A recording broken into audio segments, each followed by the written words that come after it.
guys, nakikita niyo yung malawak na yan. Ano yan? Kamuting kahoy. Napakalawak niyan. Kuha na ng tubig This. mo, bukal eh. Ayan si ate. Oh. May tubig na bukal doon. Ayan, hanggang doon yan guys. Napakalawak niyan. And then, ito may mga nagtitinda dito. Ayan. Ayan si.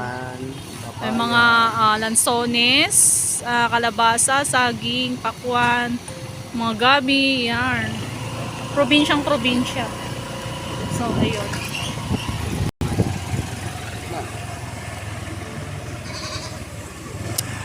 Ang dami nitong mga tinda. May suha daw sila, oh. Hello po. Ayun yung kamutihan nila. Ang dami niyan. Ang ganda ng ano, no? Pagkakaano. May tulad. Ayun naman. Ito naman sagingan sa kabila. Ang daming saging.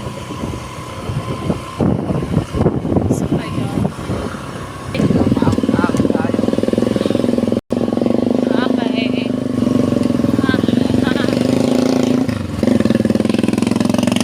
Ang daming puno. Nakikita niyo ba yung mga trees? Mga trees? Ang daming trees dito ng mango ba yan? Kaya lang wala pa silang bulak kasi hindi pa season. Ayan, nakikita nyo. Ayan. So, ouch. Maalot kasi yung ouch. Maalot-alot. Madami din palang dumadaan dito. Dami rin nakita yung gulay dito ah. Sariwa oh. Yeah. Mga sariwa ang gulay nila dito. Kamote. Wow! Parang gusto ko bumili ng kamote mami magbalik. Tapos gagataan. Gusto ni mami yun.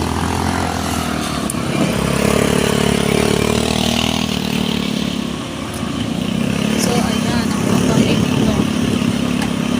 Nakakon tayo ngayon. Daming riders. Ha? Ayan, mga sagingan guys. Oh. Ang dami. Sagingan yan. Puro ano dito. Prutas, gulay. Mga ayan.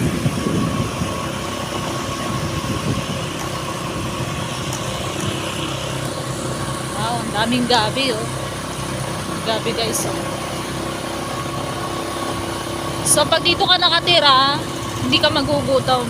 Kasi kahit saan ka tumingin, may mga kamote, kahit sa tabi ng kalsada, Siyempre may, makakabit pa rin. may mga buko, saging, yung tipong ano, di ba? Mga puso. Hindi ka dito magugutom guys, lalo yung mga mahihilig talaga sa gulay katulad ko, yun. Pwede tayo ditong tumira, charot.